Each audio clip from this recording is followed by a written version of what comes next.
right, Skip's Clippers got a 108-100 win over the Raptors last night. Kawhi Leonard had 24 points. Paul George added 23. The Clippers moved 2 games above the 500 mark.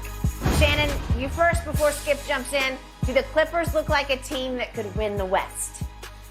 No. I mean, could they? Sure. With all these injuries keep popping up, they seem to be one of the healthier teams. Kawhi missed the better part of the season. Now he's come back. He's playing every game. Paul George, I mean, he was out a couple of games ago, but he seems to be playing. He's playing really well, and they seem to be healthy. Like it's the healthiest team is probably going to be the team that win. Skip, Russ didn't play the last 5 minutes of the third quarter, none of the fourth quarter. Terrence Mann and Eric Gordon manned the point guard down the stretch. They look really well. Terrence Mann is really, really active. The Clippers held Toronto to 37 of 96 shooting. This is the first time since November 27th that the Clippers have held a team under 40%. See, their problem isn't offense. Their problem is defense. And last night, they got back to their identity, what T. Lue wanted them to be, which is a very, very good defensive team. And then the offense, you got guys that can put the ball in the basket. You got Kawhi. You got Paul George. You got guys that can score. Now you got to prevent the other team from scoring. But I still don't believe they can win. Okay, last night was fascinating to me because of what happened to the cloud that lifted off the Lakers that now hovers over the Clippers. What happened or what didn't happen? The human cloud, Russell Westbrook. Okay, so we start off the game, home game against Toronto, game you should win against Toronto. What is Toronto now? They're 32-35 after they lost. So they're 32-34 coming in. And if we could see what happened early in the game as the Clippers fell quickly behind the Raptors at home, this is Russell Westbrook. Russ, be careful. Just be careful. Whoops. Nope. Van Vliet got him, snaked him from behind, and here goes Russ again, and Van Vliet just takes it right away from him on the break. Hell-bent for the basket is Russell Westbrook. And what happened at that point, at that flash point in the game, Ty Lue said, I have seen enough. Russ, come sit over here next to me. Except he's not going to sit next to Ty. He's going to go on down the bench. So 6:15 remaining in the first quarter. Russell is yanked. In a subsequent sideline huddle in that first quarter, ESPN reported that Kawhi went off in the huddle and was very vocal, yelling about, we have to take care of the basketball. Then Ty Lue, between quarters interview, going from the third quarter to the fourth quarter, the first thing out of his mouth was, all that matters is we have to take care of the basketball. It is the way to win basketball games. If you just hold on to the basketball and make sure you don't give it to the other team, you are dramatically going to increase your chances to win said basketball game. It's pretty simple. Isn't that how it works in football? It's exactly. Baseball it's always that. It's always that. Play clean. If you play clean, you give yourself a chance, at least a chance to make positive plays that win games. Russ, in turnovers per 36 minutes, is leading the league. I don't get him because he's got the worst hands on a point guard I have ever seen. And he's not turnover prone. He is turnover crazed. He's obsessed. That's in his DNA. It's in his DNA. But he's also going to make an occasional play. And he actually made a couple plays last night. So the good news was, he got yanked, he sat for a while, and then he went back in and played 17 more minutes and had only one more turnover. But to your point, Ty Lue solved his quote-unquote Westbrook problem by, he just said last 5 minutes of the third, all the way home in the fourth quarter, I'm just not going to play you, okay? It's pay me now, pay me later, because now you have to pay on the backside because Russ is not going to be happy with that. How many times?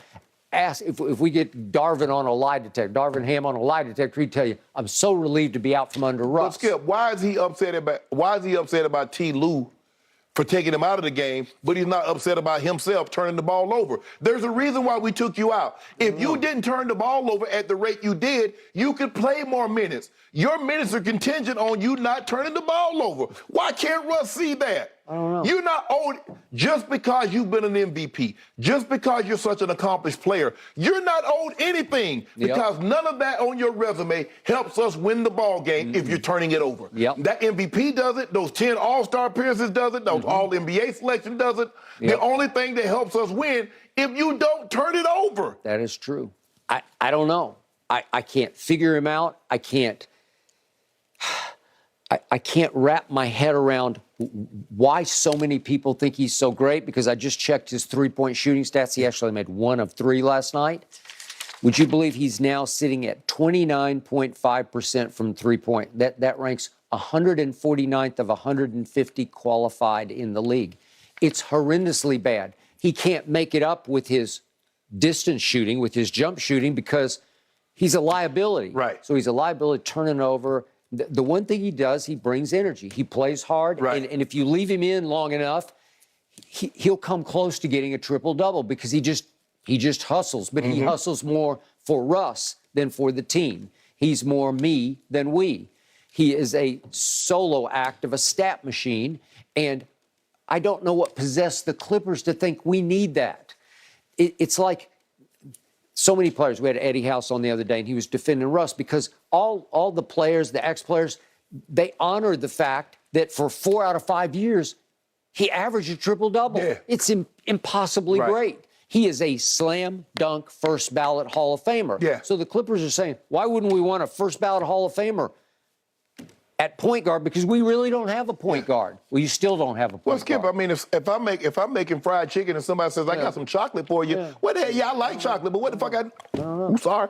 You got me up here cursing, Skip. Okay. Why would I need chocolate to go with fried chicken? Okay, well, the fried chicken works by itself, right? It's really good. You were working by yourself, Skip Bayless. So in other words, you have, Skip, all this does is that, let me take this back.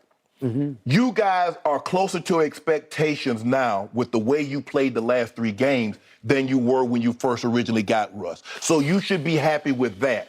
But the question is, in a playoff series, Russ is going to play. You know that, I know that. He will. So the question is, how much and when will he play? Is he going to play for you down the stretch? Now, last night he didn't play. You believe they won the game because he didn't play down the stretch. I know they did. And Ty Lue knows they did. But whatever they're going to do today, I don't know if they're going to have a shoot-around or a practice or whatever. Next time he crosses paths with Russ, I promise you, Russ is not going to be happy. Who? And Ty Lue? Yes, he will. But why would he not be? Skip, Okay. Does he not see that he's turning the ball over? Okay, but do you know how he was with Darvin? Yeah, but I tell you what, the guy that's least happy that Russ is on this team is Kawhi. Yep, I agree. Kawhi did, I don't know how, but Kawhi did not, I feel very comfortable saying Kawhi did not want this move. Because Kawhi had an opportunity to join Russ. Kawhi had an opportunity to bring Russ To bring him Paul in, George. to join him. Yep, I agree. And he basically said no to Russ and reached out to Paul George.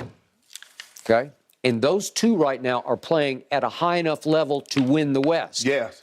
But they're going to have to do it in spite of. Because we know, Skip, we know what happened in that situation. Russ tried to get out of OKC before Paul George. He did. And somebody leaked it to Paul George that Russ was trying to get out. And Paul said, huh? I came for Russ. And he's trying to leave me? There you go. And so now Paul George gets out. He goes to Sam Presti, the gentleman, right? Yep. He goes to Sam. Sam, I gotta go. He said, I gotta go. Let me out. And Sam got a lot back for him. So that started the ball rolling. It did. Then Russ, like, I want to go too. Well, he called Kawhi, and Kawhi wouldn't accept or return the call, right? There you go. Plenty of drama. Yeah. Guys, we're out of time. We got to move on because we need to discuss Jim Boeheim. Do you think actually it wasn't his choice to step down at Syracuse? We'll discuss coming up on the other side of this break.